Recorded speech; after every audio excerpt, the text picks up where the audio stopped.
Hi again, everybody, and welcome to another edition of Around the Town with Chuck. My name is Chuck Guglielmo, a weekly interview show where we talk with interesting people in the community.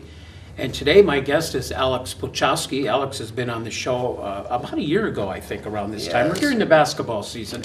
Alex, welcome back. How's it going, Chuck? Doing great. And Alex, of course, is a basketball official here in, is it just Ashtabula County? From here to, sometimes I get up the Cleveland way. Okay. Sometimes, but it's mostly around the area here. Okay, and this is your second year? Second year, yeah. Second year. Alex, what did you take coming into this year as an official? I guess, what did you learn being an official last year that you're bringing into this year? The best advice that I got from Garsha and all the guys that have worked with me are, like, you just try to work on, officiating is very hard. It is hard. Who wants the job? No, I love it. I love it, but it's It's very hard, yeah. And you can always improve. And like some of the best advice I got from everybody that I've worked with is you just try to work on one thing each game. You try to get better at one, whether it's your counts, like closely guarded, your counts, you're just focusing on your calls. You can only focus on, you try to get better at one thing each game. Because if you try to improve at all the aspects of officiating, it's very hard. You just try to focus on one. You try to focus each night on one specific area and try to get better at it. Now, you went through extensive training before to become an official. Do you have to go through any training before you started this year? Reviews or anything? I mean, you got to be into the rule book, which I should even be into even more, because there's a lot of stuff that even I, to this day, don't know, just being brutally honest. I mean, I know everything, but you never know everything in that rule book.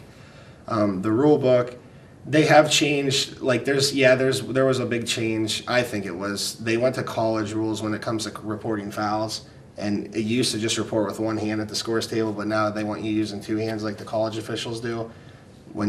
So that was a big change. Now, why was that change made, do you think? I just think in my opinion, I think it looks better. I honestly, personally think once you get the hang of it, it's easier for the officials, and that's just my personal opinion. And I think it was the end of last year and this year they changed. Don't hold me to this, but they changed, like when you call a foul, if you call the foul on the side of the floor where your coaches are at, they want you going reporting the foul and then going opposite of the scores table because they don't want the coaches on you.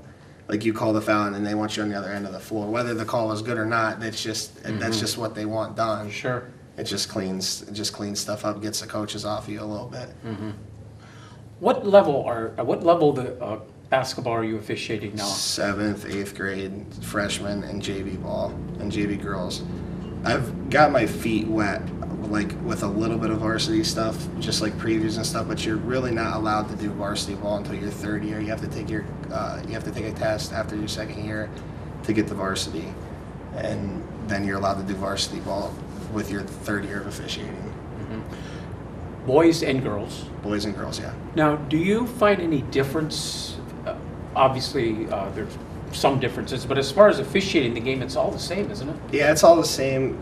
The younger girls, it's a little bit harder to officiate because they tend to travel a little bit more and foul, but it's all the same. I like the middle school level because there's a lot more calls at the middle school level, in my opinion, and it gets you better. Mm-hmm. I mean, there's just to work on your hand signals and calling the fouls and reporting and your counts.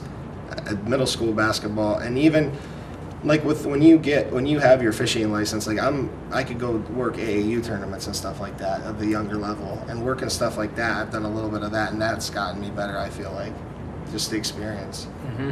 Of course, you officiated. Last year was your first year. Yeah. You've done, what, a couple games so far this year? Yeah, I think I've had about 10 to 15 games this year. Already? Yeah. Oh. Yeah.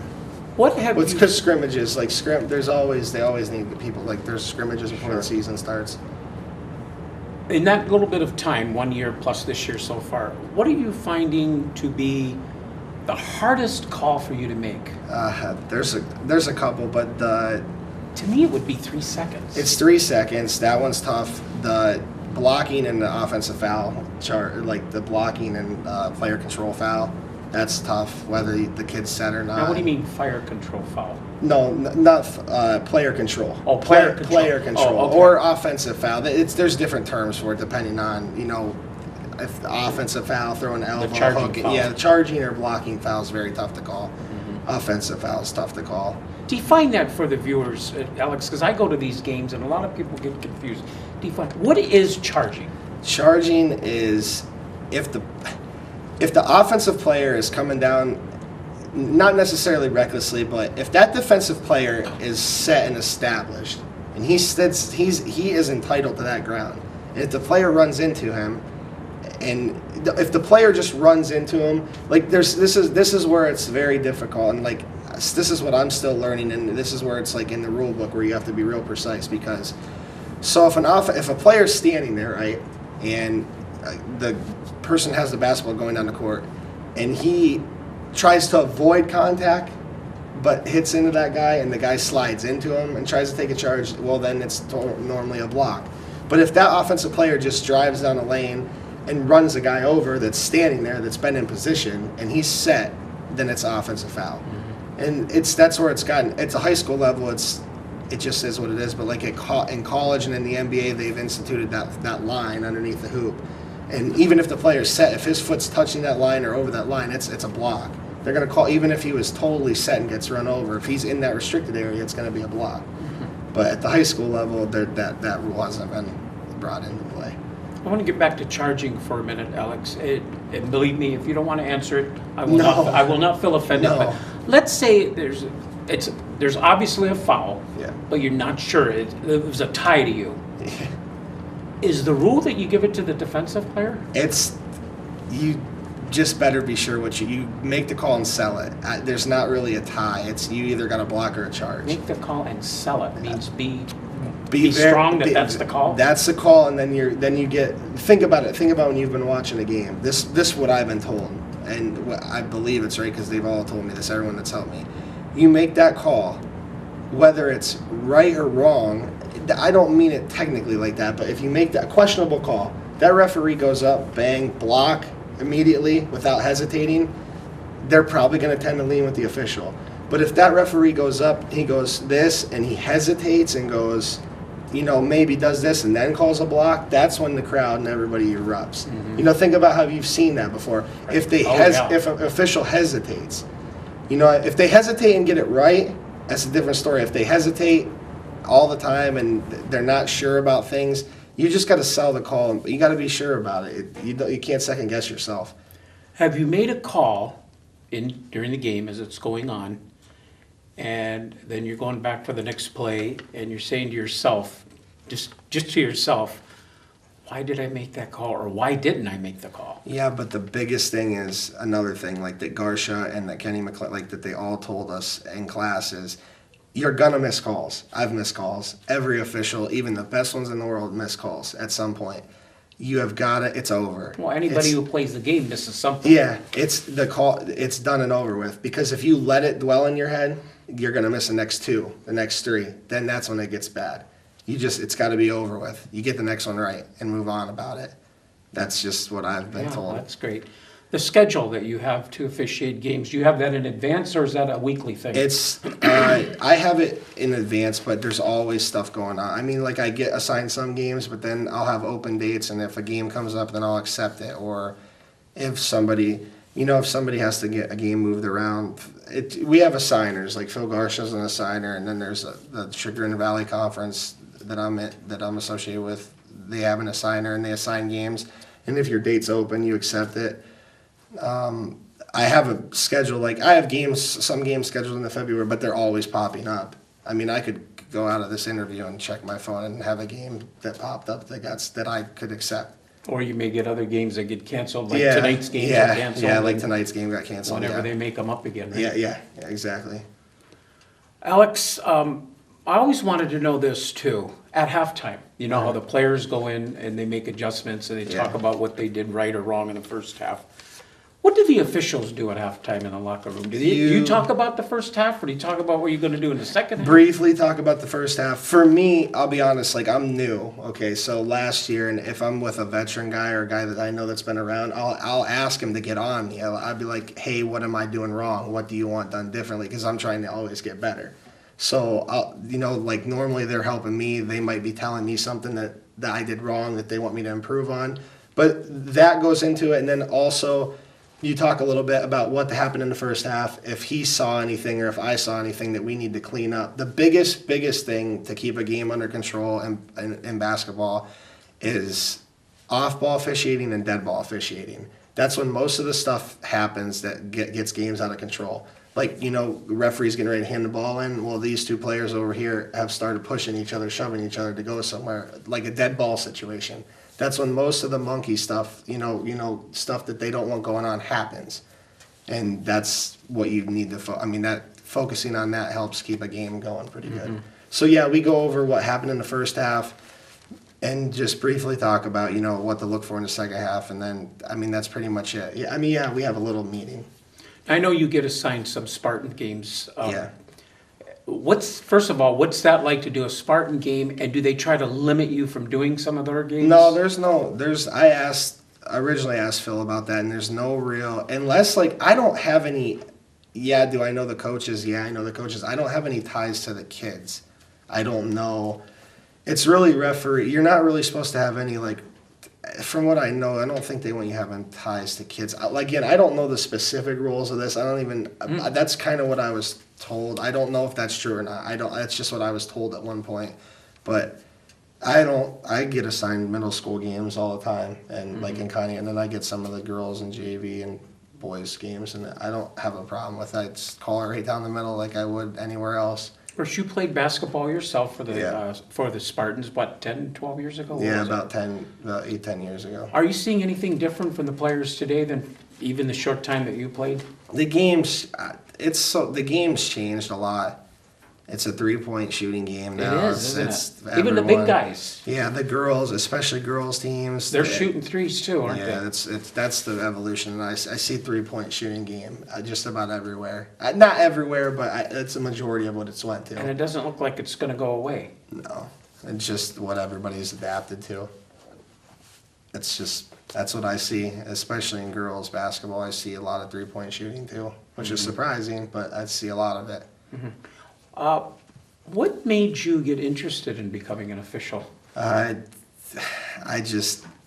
went to Kent and played a lot of intramural ball and should have been into it then. There's a lot. They need officials. Yeah, Phil was telling me that kind of short right now. They're short. They need officials. It's another job, but I really enjoy it. It keeps me busy always. A lot of running. Yeah, a lot of running. You're a young guy. Yeah. It's another job, and I'd like to someday try to get into college basketball. I got a long way to go, but I'd like to get into college basketball one day. Well, from what I'm seeing so far, I think you do a great job. I can't wait to see you in varsity. I've seen you in JV, actually. I appreciate it. Varsity tough because it's easier once you get the hang of it because there's 3 set of eyes out there, but 7th, 8th, 9th grade JV and freshman ball is all a 2-man officiating crew. Then when you go to varsity, it becomes a 3-man crew, and the rotations are different, and you have to know how to rotate where the ball is at. And in 2-man, you watch a lot of you ball watch a lot because you're watching everything in 2-man. But in 3-man, you are designated an area. The ball's on the other side of the court. Your partner has that. It's all trust thing. He takes care of that. You're off ball watching this area, or if you have the baseline, you're where the ball's at. Have you been irritated yet? By a player, by a coach, by a fan? Nothing too bad. By an announcer? No, nothing too bad. There's been some closer games where there's been some. I've never been. I don't know. Sometimes when I watch these professional games, sometimes the referee's biggest critics are the announcers. Yeah, no, I know. They're calling plays. Two big things help me from. Everyone's going to get irritated. Yeah, I've been irritated, but I don't let it bother me. 2 big things help me. When I first took the class with Garsha, and I'm telling you, I say his name a lot, but his class, we spent a lot of time at open gyms and stuff in Menor and reffing games, and he throws you right out into the fire.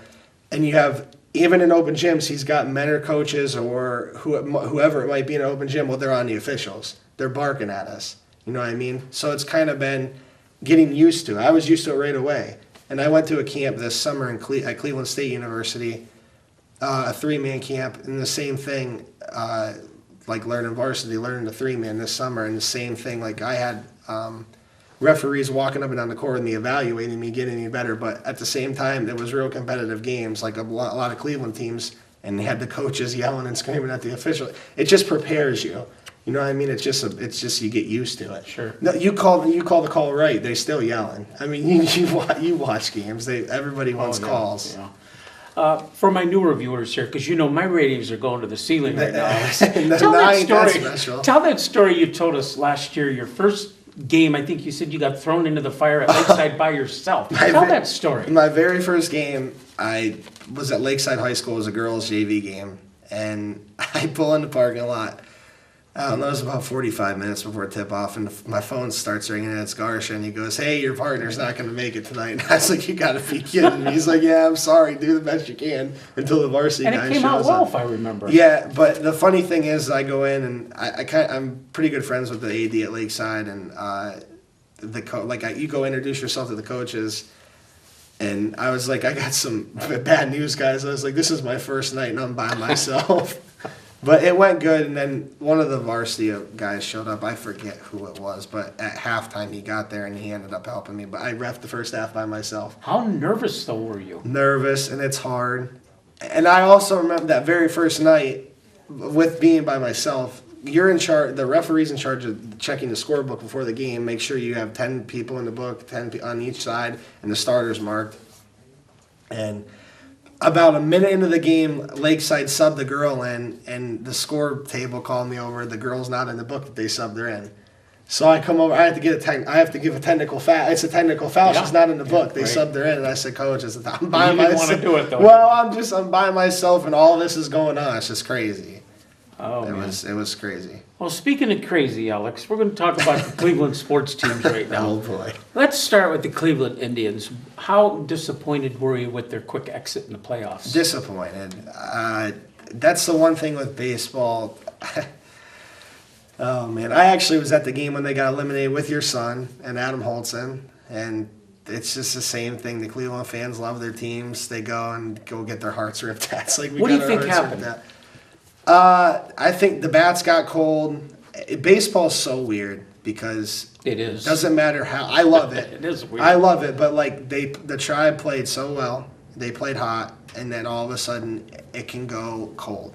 And it doesn't matter what team you are, how good you are. When you go cold, you go cold. I'm not making excuses for them. You see it happen to everybody, but it just seems like it always happens to us. And I think I don't know the full story. I really do think that your bats went cold. I think Kluber was hurt, even though I was going to ask you that. Do you really believe he was hurt? Yep, I do. Because so why did he pitch? I don't know. Because I think he's just so talented. I just thought that they could overcome it, but I don't know. They can twist it however they want. And I understand it worked out for us because Bauer come out and threw a dynamite game in the first game and was untouchable. But you would not just say, "Hey, we're going to throw Bauer." After Kluber's been your ace all year, he was rested, everything. Hey, well, you know what? We're going to throw Bauer, game one. And no one questioned it. It was questioned, but not really because it's Tito, and you trust him. And I still do trust him. But one of the best managers in baseball. Yeah. I'm just saying, but I do think Kluber was hurt, and that had something to do with it. But because when he threw that second, when did he threw the third game, or when did they pitch him the second game? Right, that Monday night, which would have been you talking about Bauer? Yeah, no, Kluber threw game two. Game two and game 5. So game two, yeah. So game two, I was at game two, and his velocity. I don't know if they were showing it on TV, but his velocity wasn't what it normally was. He was only throwing 90, 91. He normally touches 94, 95. He's throwing 90, 91 mile-an-hour fastballs. I don't know if anyone picked up on that, but I know the guys I was with around the stadium did and everything. Now, he come back and pitched game 5. I think he was more close to being himself. The velocity's back at 93, 94, 95. He just got touched up early in the game. Didi Gregorius or whatever was so high. I mean, he hits 2 home runs, and that's all she wrote. You're playing from behind. What do you think they will do here in the winter meetings or during the off season at all? I don't know. Their hands are so tied because of how much the payroll is right now for us. I mean, what do you do? Another big thing, another big momentum shift in that Indian series though that doesn't get talked about and I'm not that smart at baseball, but like when Edwin rolled his ankle and had to miss the 2 games, he missed 2, right? Didn't he miss 2 games? You take him out of that lineup, and then they inserted Brantley back in the lineup, which Brantley is just coming back off an injury. You can pitch a lineup different. You could pitch they were nibbling around guys and pitching around guys. Like when Edwin's in the lineup, you really can't pitch around him because they would have, Jose and him back to back, then Carlos, because they got, either walk. Edwin's got a good eye. Yeah, he strikes out, but he walks a lot too. And he missed those 2 games, just threw everything off. I know Lindor had a couple big hits, but he was cold. I mean, he hit the big home run, but other than that, he was cold. He got robbed. But that's the other thing too. Lindor gets robbed in Game 3 in Yankee Stadium. Yeah. You know what I mean? Like, or you win that game. Like you say, baseball is just a weird game. Yeah, It's Judge saved the series. very hard to figure out. Yeah. It's all who's out on that mound, really. Yeah. Pitching wins, but I don't know. It'll be interesting. They'll come back. They got the pitching again, but it's gonna be you're gonna play the Yankees probably again with what they just did. Yeah. One other thing on the Indians, and I want to move on to the other teams. Terry Francona, like I said, and you agree, he's the best manager in baseball. But like a fan, anybody's going to second guess. Yeah. Would you have put Brantley on the roster, postseason roster? And would you have played Kipnis in center field? No. Even though he made the good catch, I wouldn't have played him out there. And would you have played Urshela at third? Probably. You would have there. Because I don't know what your other options were. Ramirez. Maybe. And then, Put Kipnis back I in really thought Game 5, but he must not have really I really thought that they were going to bring Kipnis back into second, put Lindor short, put Ramirez at third, and throw, who the heck would it have been out there in the outfield? Who would you have thrown in center field? I forget. I don't remember what. I thought they were going to put Kipnis at second. Oh, Austin Jackson. Yeah, probably. put Austin Jackson out there and go that route, but he just didn't want to mess with the Chemistry or whatever It's so that word. easy. I can sit here and second guess it. The Yankees got hot and they beat us, and it is. I mean, look at the Yankees. They took Houston to 7. Yeah, they almost beat him. Yeah, that's what I'm saying. And then Houston's your World Series champion, so that's how. I guess that's how close the teams were, and just like that's baseball. It's goofy. New general manager for the Browns. Is that going to help? Probably. He's walking. You might think I'm crazy, but Never. No, Sashi Brown did some really good things. I know people are going to hate this take that I have on this, but Dorsey's walking into what Sashi left him. Now, yeah, they ain't won a game. I get it. The talent's terrible. They have the money. I get everyone's other side of it. But, yeah, and I guess you could argue, they have all these picks and stuff like that because we passed on Carson Wentz, because we passed on Deshaun Watson. But, look at what Sashi set up for them. They got this pay. They have all this money to spend. You're going to be picking number 1. You might be picking number 5, maybe even number 4 if Houston keeps losing. And if you can get Josh Gordon to stay clean, there's a lot of upside there. But the one major thing that I do think is you're right back to the same problem that we've had since we come back. You don't have a quarterback. It comes down to. Huh? I don't know if he can ever be. I'm not putting him down. Decision making. Yeah, it's just crazy. Like the game, and it's He had it's a not good like game against no, Green he Bay. looked really good. That's why there's always optimism, but then it's like it's 3rd and 2. He just doesn't. The game hasn't slowed down for him. That's what concerns me because he's played 14 games. These other guys, you see, the experience. Look at Jared Goff. He didn't look that good last year, but now it's slowed down to him. And Deshaun might get there. But what concerns me is Deshaun makes the same mistake it's the same. It comes down to the same mistake every week. He holds the ball too long. 3rd and 2 in overtime. He gets flushed outside the pocket. Doesn't know these guys. Instead of just throwing the ball away and letting your defense maybe get a stop, we chuck one Hail Mary up and that's all she wrote.